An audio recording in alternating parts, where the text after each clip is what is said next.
What's going on YouTube? It's Spartan Theology here.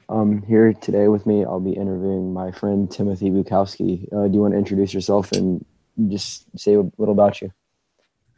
Hi, I am a Christian apologist of 17 years of age. I have been in the apologetics community now for about 3 years, um, a little more informally for maybe 4 or 5. But um, yeah, it's always been an interest to me, and uh, I consider myself a bit of a veteran. All right. So, first question: what are your main fields in apologetics? Uh, it's differed throughout the past couple of years and at certain times. So initially, I was very interested in intelligent design and that sort of thing, and then I eventually get interested in the historical Jesus and the reliability of the New Testament. And in some sense, I've never looked back from that. That has always been a topic that I've found very important. Um, I have at times focused a lot on Islamic apologetics and done a lot of discussions there, a lot of reading in terms of that. Um, and I've also been interested in philosophy with regards to natural theology and the philosophy of time. Those are two subjects that I would be interested uh, in. So, yeah, historical Jesus, um, Islam, and the um, and natural theology.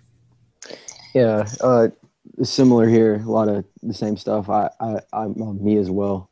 I hit on a lot of different topics. Mainly, Mm. I like to contribute to the atheist theist discussion.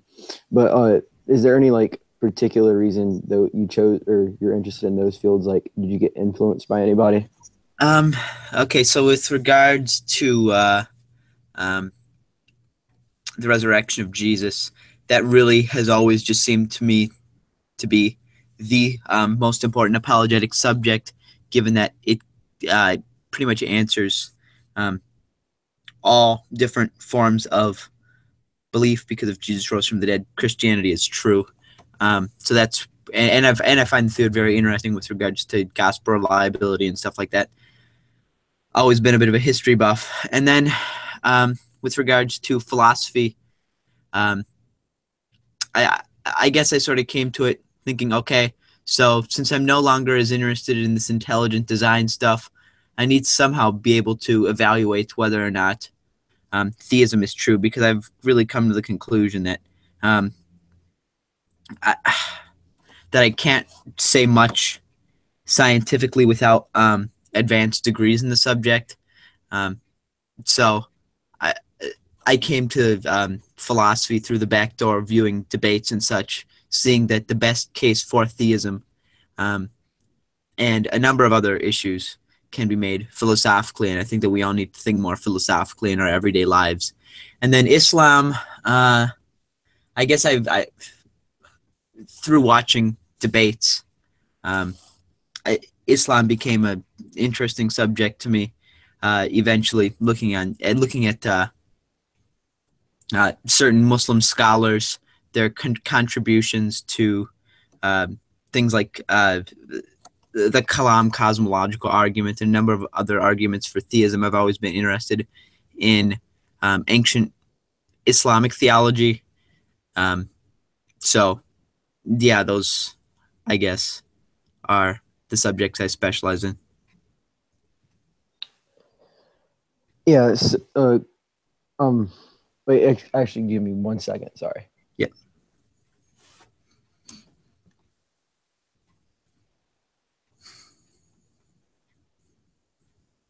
All right. So my bad. Had to do something really quick. Mhm. Have you always been a Christian, or did you? What's your Did you just grow up being a Christian? And Well, I grew up in a nominally Christian household. I always went to church. Never really, I guess, through my 12 or 13 first years of life, I never really felt any connection to the church or anything like that, until I really got interested in, is this stuff true? There were times where I guess I probably would have called myself an agnostic leaning theist. I wasn't at all convinced that Christianity was true. But other than those times of pretty intense soul searching and doubt, I've always been a Christian in the sense that I've never been any other religion, really. Yeah. Was there like your when you after all the soul searching, I relate to that a lot. Was there a like after this we'll get into like more apologetic related questions. Was there like a moment or was it just a process over time? It was definitely a process over time. I mean,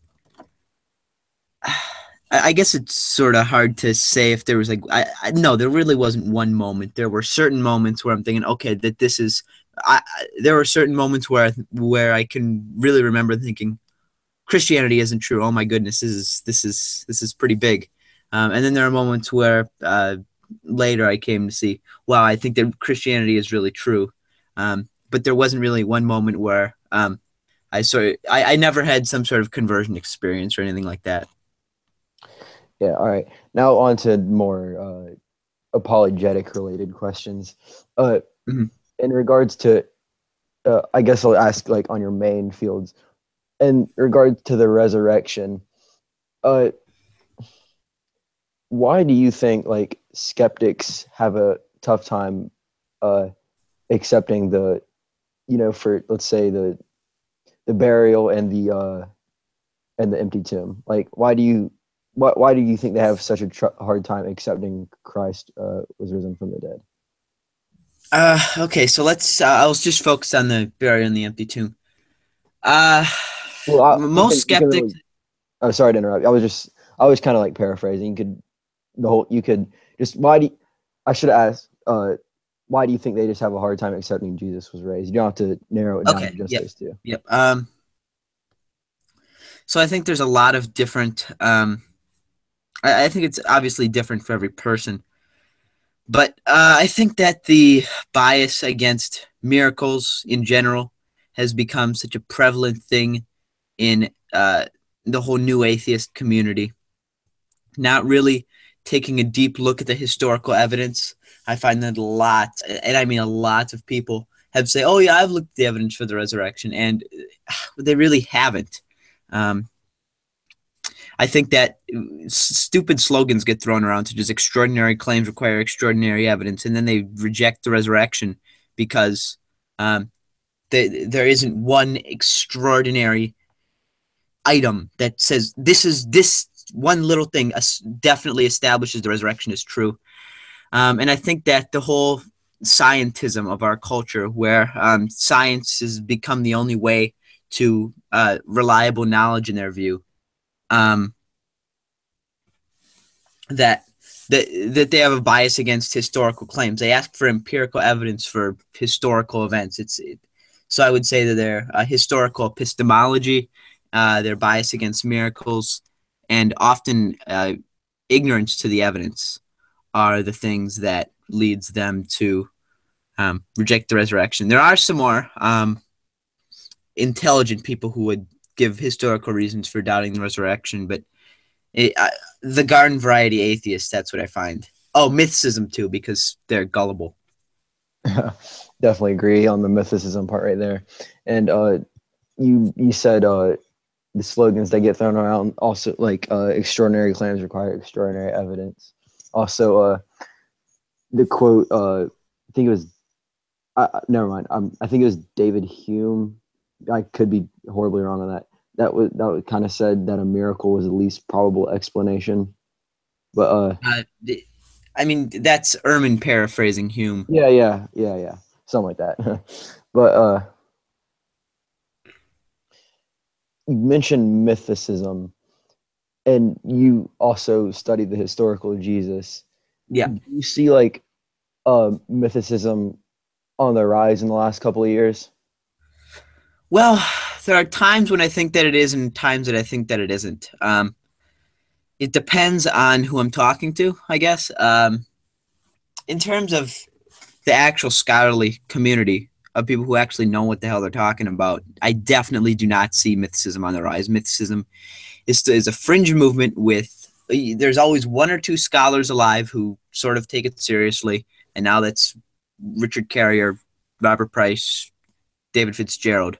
Even though David Fitzgerald really isn't a scholar, I'd count him sort of in the group of the more scholarly mythicists. Thomas Thompson too. But so you can count on one hand the number of actual scholars who take this stuff seriously. But then in terms of the internet community, yeah, mythicism's on the rise because people have really, and I really at this point attribute this to two things really. It's the whole zeitgeist. Christianity is copied from pagan myths. Sort of misinformation on the internet that has just been spread and so uncritically accepted. You see the same garbage repeated over and over again, that Jesus is a copy of Dionysus and Osiris, etc. Word for word, you see this copy pasted on a million different websites, and there is no scholarly backing for it. And you get people uncritically accepting it because it comes from their side. And then you also get the whole Richard Carrier thing, because people have really been drawn for some odd reason to Richard Carrier, someone who I find very unpalatable. But yeah, I think Richard Carrier has had such an influence on people in the past couple years that I do see mythicism on the rise in terms of the atheist community, but not in terms of the actual community of historians or people as a whole. Yeah, a lot of the so-called parallels they raise are honestly like Robert Price. Like his views are really different and yeah. Yeah, and that's I'm lowballing when I say different on that. Do you think maybe the reason people are so influenced by mythicism is because they want to? I mean, I see a lot of this with atheists on YouTube. Not really a lot in this field, but I mean also in other fields. They take this view that Jesus never existed just because it's like different, or just because they heard it from whoever they watch on the internet. Yeah, I think a really good example of this. I'm not going to really name names here, but people who are friends with mythicists. I will name David Smalley, who recently interviewed Michael Jones of Inspiring Philosophy. Yeah. He's friends with David Fitzgerald and Richard Carrier, hence he is a mythicist. Mm-hmm. And there are other examples too, but I think that they've really attached it to people, like David Fitzgerald, Richard Carrier, Robert Price, and that's where I see mythicism on the rise. People who are friends with these people and people who are influenced by people like David Smalley, Aaron Ra, etc. Those are the people that I find really buying into the idea of mythicism. Yeah. Also, something I've sort of noticed. This could be just me. You mentioned Aaron Ra. In a lot of these new atheist, I call them new atheist preachers. They seem to have a lot of street epistemological they seem to really have their motivation is really sort of seems like one of a street epistemologist, and I see a lot of that in mythicism. Have you really noticed that, or is? I don't really see the connection with street epistemology, but yeah, I definitely see a lot of people like that going to street epistemology, but I don't really see the connection to mythicism. But I think there's a lot of skepticism that is historically unfounded towards a historical Jesus that they wouldn't apply to other fields of history. Yeah. All right. We're kind of jumping all over the place. Yeah. But you mentioned you have an interest in philosophy and natural theology. Uh-huh. What like arguments for God's existence do you like? or Well, your go-to arguments, yeah. I'd say. Um, well, I would definitely build a cumulative case. I would not point to one argument. I mean, if someone really forced me to pick an argument that could, on its own, merit the plausibility of theism, I'd go probably with um, some sort of argument for a maximally great being some sort of ontological argument, but which I used to be very skeptical of, but have since I found much more plausible. But I would build a very much more cumulative case towards theism, that a number of factors lead to the probability that God probably exists, such as the existence of intelligent moral agents. I see no reason on atheism to think that we would live in a universe that has intelligent, moral, self-aware agents, such as humans. On atheism, I see no reason for there to be a universe that exists. So that's essentially a contingency argument. Um, on theism, I see good reason to think that the universe would be designed and fine-tuned. And while on atheism, I see no reason to think that there would be life or a life-permitting universe. And I think that on theism, we definitely should be expecting to have some sort of objective moral standards, while on atheism, I see no reason for moral realism to be true. And I think that moral realism is a very plausible view. So I would say that that would be another argument. And then I would also go the route of miracles. I think that on atheism, there is no reason to think that there would be genuine miraculous events. While on theism, I think that it's very probable that we would see genuine miraculous events. And I think something like the resurrection of Jesus can get you not only to theism, but Christian theism. Yeah, it's similar to me. I like to go usually fine-tuning modal ontological argument and the resurrection. But there's actually, I mean, I've talked to a lot of my friends and even some of my family, and I talk to them a lot about, philosophy, religion. Yeah. And they really sort of want to start studying this stuff. Where, like, in terms of like natural theology, is there like a person you would recommend or a book you'd recommend for someone who wants to start in the field of natural theology? Yeah, I would first go with a few things that I wouldn't recommend. I find people like Frank Turek and Norman Geisler, in their case for theism, I find it to be boring. I find it to be weak, and I find a lot of fundamentalist holes in it. So I wouldn't recommend something like Geisler and Turek, which are very popular. But I probably William Lane Craig. On Guard would be a very good start. Either that, or you know what? Yeah, I would start with On Guard by William Lane Craig. Yeah, I've never recommended Frank Turek's work to anybody. Definitely, it Frank Turek. It just seems sort of like a big plagiarism off of Bill Craig. Honestly, it seems like whatever arguments William Lane Craig uses, he kind of just takes it I up. see nothing. I see nothing unique from Frank Turek. Yeah. And I like a go-to example would be the debate. He had a debate with David Silverman, who, as I like what James White said about him. He said that he is one of the most unreflective people that he's ever met. David Silverman. But he had a debate with David Silverman. David Silverman asks a simple question about the problem of evil, and Frank Turek gives a video. In the middle of a debate, he looks up a video on the problem of evil and shows it. That I believe was produced by Reasonable Faith or something like that. So I just use that as a textbook example. I think that he's fine for like popular level apologetics. I got nothing really against the guy.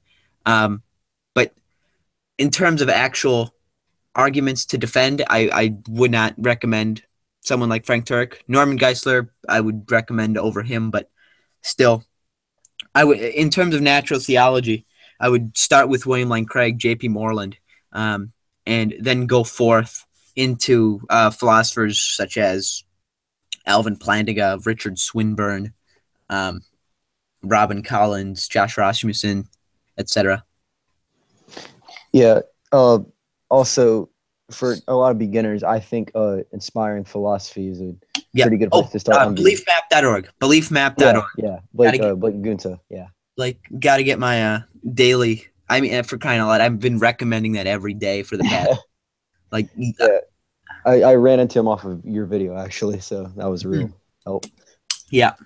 I mean, that is just a phenomenal resource, and if he can get as many funds as possible, I mean, that is a ministry right there that has the potential to be such a phenomenal apologetics tool, and it already is. That is something that I'd recommend.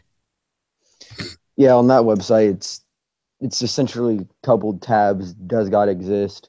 Was Jesus raised? When I was just scrolling through the website the first time, click on one of the tabs. Five more tabs open. Click on one of those, and a bunch more open. So definitely a great website. Yeah, him, Inspiring Philosophy are some good resources to go to online. Yeah, especially in the internet age. There's so much good information. There is some bad information, but there's so much good information out there. Yeah, definitely do 90% of your research in books. That's what I say. But I kind of want to get back to Islam because that's still one of my favorite interests, to study Islam and talk to Muslims. I'd rather talk to a Muslim than an atheist. Oh, for sure. Especially internet atheist, at least. Yeah. But there's a lot of how do you usually witness to a Muslim? There are multiple approaches, and I think that there is a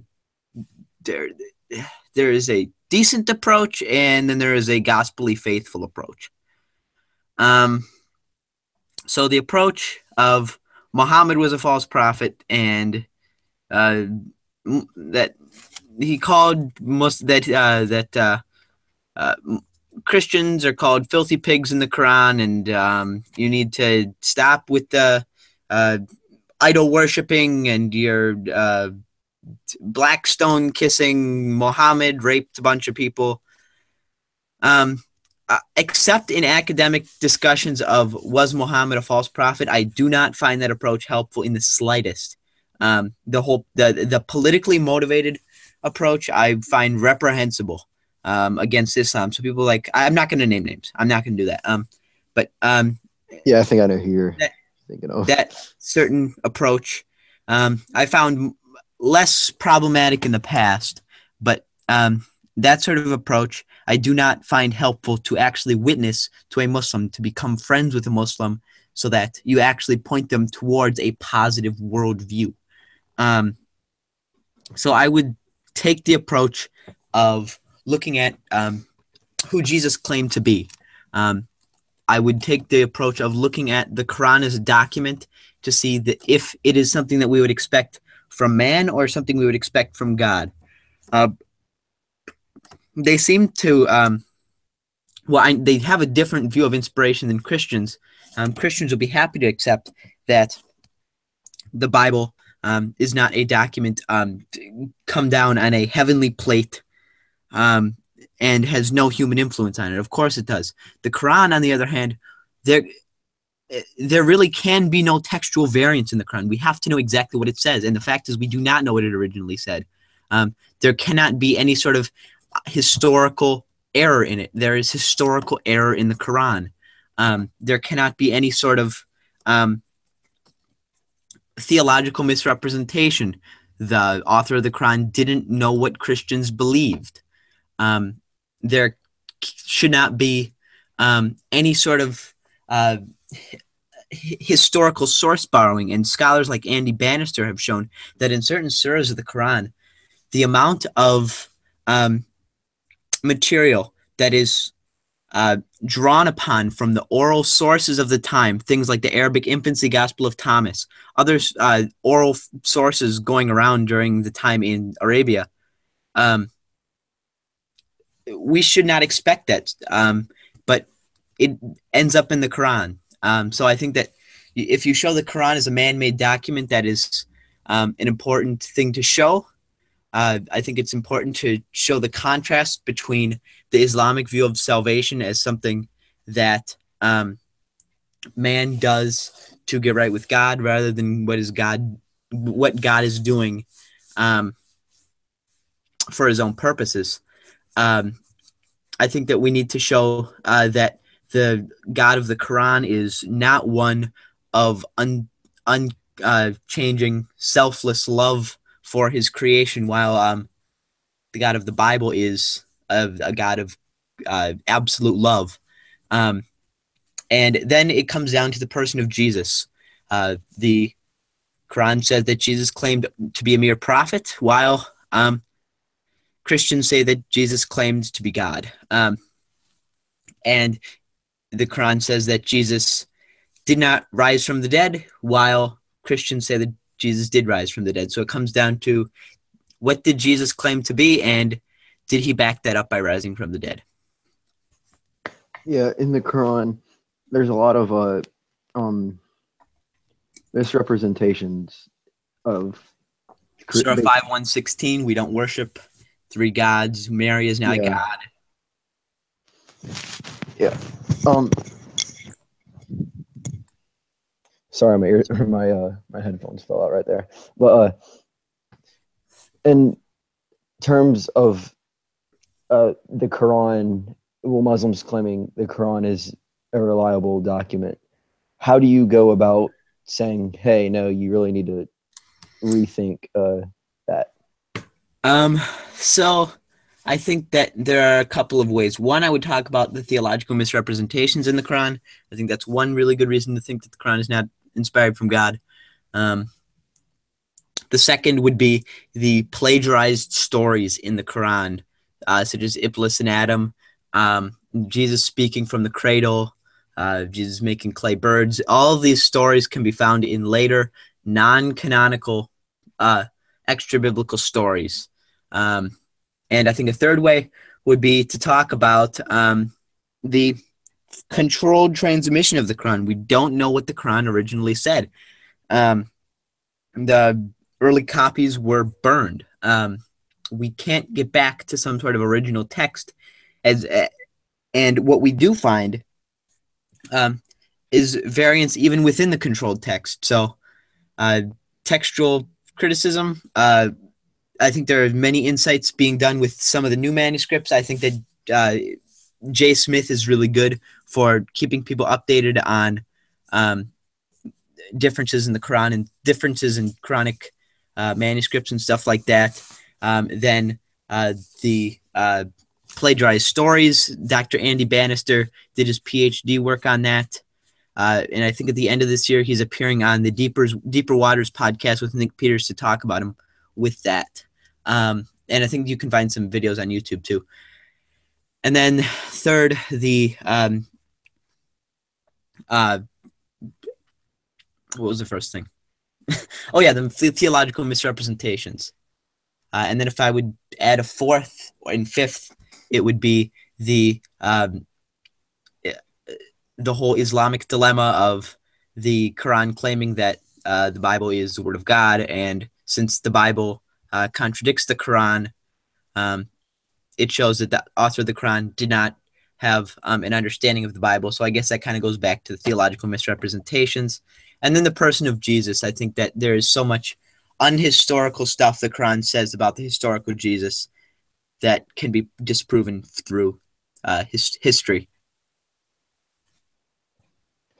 Yeah. Definitely.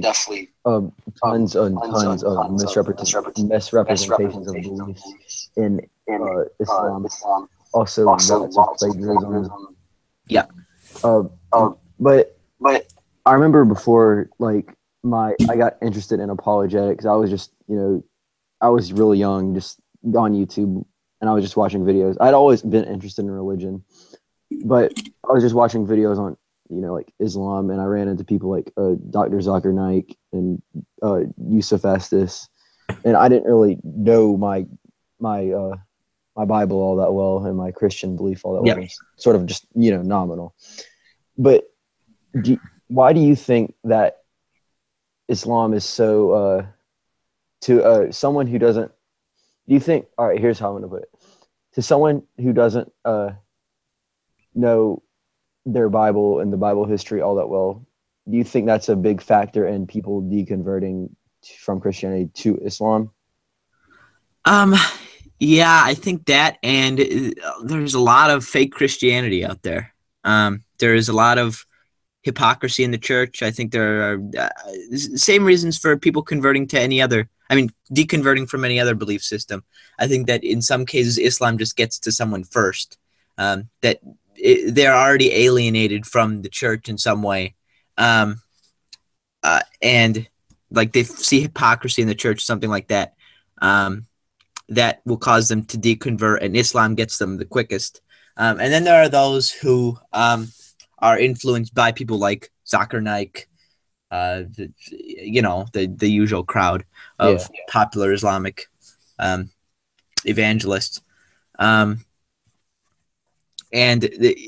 guess people really don't have a good grasp of what they believe. I've never heard of a Christian who knew what they were talking about and who converted to Islam. I mean, I'm sure there are examples, but you just don't hear that sort of thing. I think that if you know your belief system well and that you have some sort of historical and theological defense for what you believe, I think that Christianity is certainly more compelling than Islam. Yeah, I'm sure you. Well, I know you have to be familiar with the Dean show when engaging with Muslims, but sort of going off of that last question in your response, and about historic, knowing the history of Christianity, I think a lot of the Dean show is pseudo scholarship in terms of the historical Jesus and Christianity. Are you familiar with? Well, yeah, keep going. Are you familiar with Gerald Dirks? He's on. Yes. Yeah.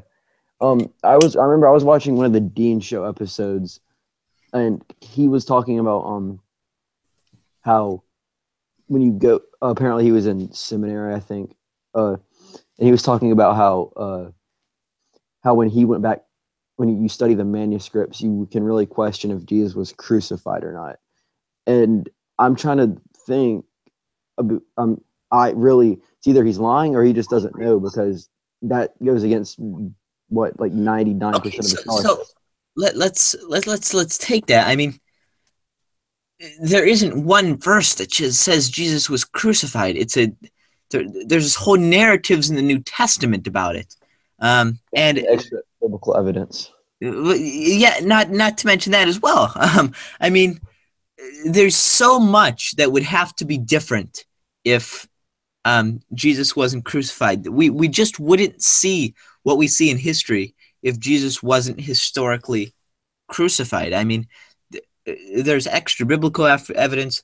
There are entire narratives in the New Testament that are completely independent to one another that preach the crucifixion of Jesus. There would be no reason for them to make up a crucified Messiah. That would be such a contradiction in terms, and it is compelled every scholar and historian on the planet, aside from Muslim historians and the loony Christ mythers, that would say that Jesus was crucified. Everyone agrees about it. And then when you appeal to textual criticism and say that, oh, there's a possibility that there is a variant here, I don't see any real verses that would affect the crucifixion of Jesus. We know with 99% certainty what the original text said. There are a few contested readings, but none of them revolve around the crucifixion of Jesus. I mean, maybe forgive them for they know not what they're doing. That's one, but that's not really that's just something at the crucifixion. That's not the crucifixion as a whole. Yeah. Also, a lot of Muslim apologists like to rely heavily, very, very heavily on Bart Ehrman uh, and a lot of liberal scholarship. And I know you've engaged with Muslims many times, and you've debate with Michael Atwood. I'm not sure. Have you wait? Like little side question. Was that your only debate with a Muslim, or have you had more besides Michael Atwood? Formally, for only my only formal debate with Muslims. I've had plenty of informal debates, obviously, but that's my only formal one. Okay. Well, counting formal and informal, do you really like, would you say that the majority of when they appeal to a biblical scholar, they appeal to like Bart Ehrman or like Raymond Brown? Because I know Shabir Ali loves Yeah, to I don't think that Shabir really should even be appealing to Raymond Brown or James Dunn because they disagree. First of all, Raymond Brown's Shabir likes to appeal to Raymond Brown's redaction criticism of the Gospel of John, that it had went through many stages of editing, and his theory on the layers of John, it's just not supported by many modern scholars today. But yeah, it's usually the Barterman crowd because I mean, occasionally you'll get one who refers to someone like uh, James Dunn or a moderate liberal critic, and then very occasionally you get them referring to Robert Price and Richard Carrier, but it's usually Bart Ehrman because he's so popular and because they think that he represents their views. Yeah, they like his book, Forged and Misquoting Jesus. At least that's what I've noticed when I'm interacting with them. Yeah, they try to use all of them, and then of course, if Bart Ehrman wrote a book misquoting Muhammad, they would probably use many of the same arguments against misquoting, like against that book that we use against misquoting Jesus, but they're not consistent. So, yeah, and how Jesus became God, they do like how Jesus became God, but the thing is, in that book, Bart Ehrman agrees with so many Christian suppositions that the Muslim cannot agree with, such as the crucifixion of Jesus, post-mortem appearances of Jesus, the resurrection at the center of the earliest Christian message, um, Jesus' followers believing that Jesus was the Son of God, and them holding and Jesus' earliest followers holding him divine in some sense, in the first century. Yeah. What was I gonna ask? A lot of the Trinity, a big topic when even engaging with Muslims and even sometimes atheists and Jehovah's Witnesses. A lot, the Trinity, big, huge deal. Why do you think? Besides it being like a very deep and hard, outside, let's say from a theological framework, why do you think Muslims have a hard time understanding the Trinity? Well, I think it's really because of the Quran. I think the Quran misrepresents the Trinity, and they think that that's what the Trinity is. And then when Christians tell them that's not what the Trinity is, they appeal to the Quran. So I think that what the Quran says about the Trinity is really the basis of their knowledge for it. And then it is a difficult concept to grasp, and but I really think that in that case, it's the Quran that seems to uh, be the thing there, as well as them not understanding the difference between being and person. Yeah, and let's say, all right, here, and a big thing they love to bring up is Muhammad and the Bible. What do you think they're? From personally, me, the one I've encountered most is the one in Songs of Solomon, when they're trying to find Muhammad in the Bible. Here we go. Which when you're engaging with Muslims, which verse do they like the most? Well, there are four. There are four that they really like. I'm guessing the ones in John and Deuteronomy 18:18. Deuteronomy 18:18. John 14 and John 14:16. Songs of Solomon 5:16. and the passage in Isaiah. I can't think of it. 50. No, not Isaiah 53. I mean, Isaiah 29. Isaiah 29. There we go. Isaiah 29. That's a really common one. Yeah, Um, I and I definitely. and I Oh, find all four equally stupid. I think. No, you know what? No, I don't. I think that Song of Solomon is like you get stupid, you get really stupid, then you get like a bunch of just like gibberish. just garbage, and then you get the Song of Solomon argument. Like it's just the worst argument for anything. Yeah, I really see a lot of Muslims having to stretch and really grasp onto anything they can find in regards to finding Muhammad in the Bible. That's another thing that I think is really an important topic to address, because if they can't, if it doesn't exist, which it clearly doesn't, there is no reference to Muhammad in the Bible, or there's no way you can make it fit. Honestly, and that is a disproof of Surah 7:157.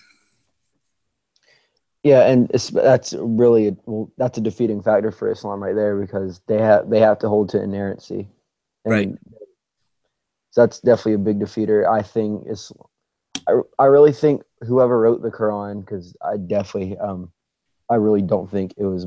I have my sort of own thoughts on that, but I really think the person, whoever wrote the I Quran, think there are people. yeah, people, the group of people, whoever wrote it, really thought they really thought they had the right. Um, I really think that they think they were inspired, but they really just set themselves up for failure, honestly. And they really thought they knew the scriptures when they didn't. Well, I don't think they had solid understanding of the New Testament for sure, if they even had Yeah, access to it at all. yeah, But I think the Quran was definitely composed as an oral document. Uh, in some sense, campfire stories were told around, and they were gathered into poetic sayings, mhm. and they were gathered in group settings. Um,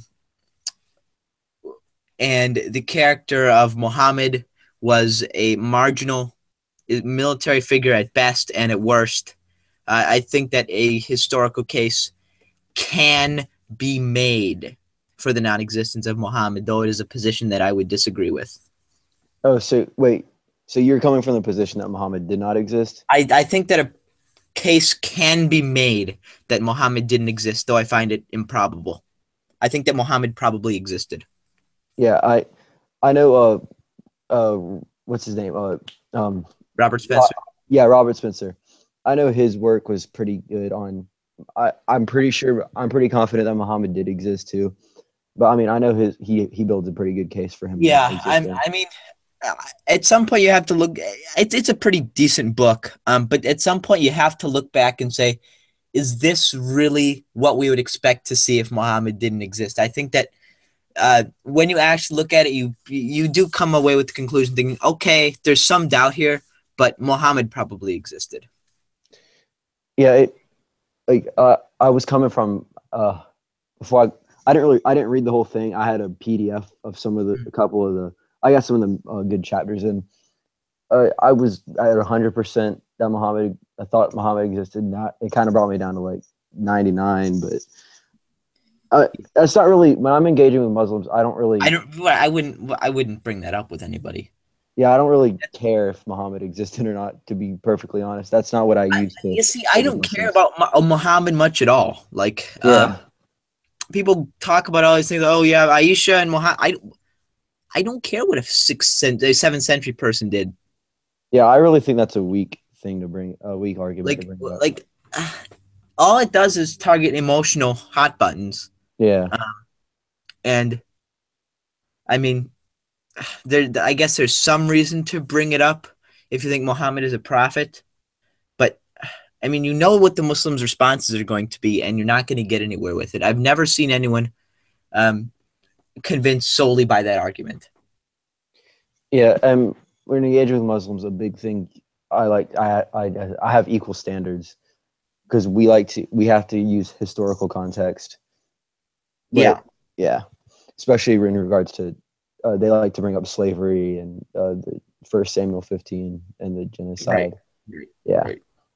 but it's now let's kind of move on to Muslims and their attacks on the Bible. Why do you think that besides Paul affirming a lot that Jesus was God, why do you think they have a big attack on Paul? Um,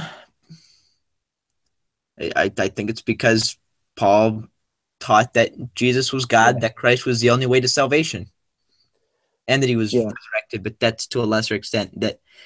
That Jesus was the crucified Savior. I think that's why they have a problem with Paul, and that Paul is such a good source for us that he knew the original disciples, mhm, and that he gives us such early information with regards to the early church that they sort of have to find somebody to pin this all on, and Paul is just the person that is in the right place at the right time for us, in the wrong place at the wrong time for them. mhm. Yeah. Um, they also like to, not all of them, but a lot of Muslims like to bring up the Council of Nicaea, which is, I get tired of dealing with that. Honestly, it gets, They don't know what they're talking about, just as bad as Smithsism and flat earthery. yeah. Um, and I really engaging with Muslims. When you point out the pre-existence of Jesus and like such as let's say John 8:58, and I see what Muslims have to say about it, I really like see them kind of pulling whatever they can out to say no, no, no to certain verses that affirm the deity of Christ and the pre-existence of Jesus. Have you like kind of pointed those verses out and had a Muslim really like kind of just deny it almost? It seems like. Yeah. I mean, if it disagrees with them, the easiest thing to do is to say that, oh, Jesus didn't really say that. Yeah. Um, I mean, yeah, sometimes you're gonna get some weird interpretation to those verses. Just they're gonna borrow from Jehovah's Witnesses, Mormons, and um, uh, Jews on what Jesus said, and not really Jewish apologists. Sometimes I guess, but Unitarians. Hmm. So they borrow from Unitarians and Jehovah's Witnesses, and those are really their only arguments against the actual content of those passages. I usually like to go into the more, obscure uh, references to the deity of Christ, where Jesus is paralleling himself with Hmm. um, things that only God would do and stuff like that. I really don't. I mean, John 8:58 is decent, but it wouldn't be one of my proof texts. Yeah, I like to also use kind of the backdoor way to prove the deity of Christ. But couple more questions then. Um uh Zakir Naik, do you still see like because I know at least when I started really critically examining Islam and Christianity, I really just started to see through really see through his lies. Why do you think he's still such a do you think he's really just still influential just due to the fact of the ignorant Muslims out there? He's got a lot of funding, I guess. Yeah. I guess he is um, popular for the same reason that someone like Ken Ham is very popular. They know how to target their base, they know how to simply explain things, and they know how to point out superficial errors. Yeah. Um uh, uh two more questions and I guess we'll call it a wrap because it's got to get eat dinner soon. But oh, why like was there like a book or someone who really like made you engage with with Muslims, or was it just There were out of your own curiosity? there are a couple of debates that influenced me the most. One would be William Lane Craig's debate with Shabir Ali on the resurrection. Um, and I found Shabir's case so interesting that I wanted to see what else he had to say. Um, and then um, the debates between James White and I can't think of his name. Oh my, Anan Rashid. no. Oh my goodness. Shadid Lewis on the Yeah. deed of Christ. Uh, and I guess I started listening to Islamic apologists because of how much more interesting I find them than many atheists. Um, and I guess I started looking more into the work of people like Jamal Badawi and Shabir Ali, trying to find the best possible case for Islam, and then using what I knew in terms of the historical Jesus to answer them. Yeah, with Islam, you really get the great thing about witnessing and doing apologetics in regards to Islam. You really get to incorporate a lot of fields, such as the New Yes. Testament reliability, Old Testament reliability, Yes. and oh, tell me if you've noticed this as well. And when you get to, because when you're engaging with Muslims, you really get to know the scripture better. And I feel like when engaging with that being like a main field, you really get almost you feel like closer to not. You feel like let me think how to put this. You get like you feel like a closer connection to God because you memorized a lot of scripture. Yeah. Yeah. I definitely think that you have to understand Christian theology Yeah. in a pretty deep way. And I definitely do. I definitely think that um, witnessing to Muslims can really help you in your spiritual life in many ways. Mm-hmm. Because there's so much, there are so many theological questions, there are so many biblical questions, and they like talking about it. So um, you really can have a lot of interesting discussions with them. Mm-hmm. Agreed. Last question. I think we'll call it a wrap. What is your favorite Bible verse and why? Huh. Um, It can it's be got a couple. multiple verses. Yeah. I've always really liked the whole of Philippians 2. The Carmen Christie in talking about the humility of Jesus and um, the gospel in that sense.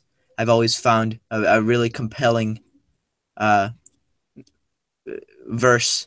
And then Galatians 2:20 Mm-hmm. is also one of my favorites. Uh, and then I guess there are some of the words of Jesus that are comforting, but I would probably my favorite verse is Galatians 2:20. Yeah, well, that's probably one of my top 3 favorites as well. Well, thanks for coming on, Tim, and viewers, thank you for watching. Thanks for having me.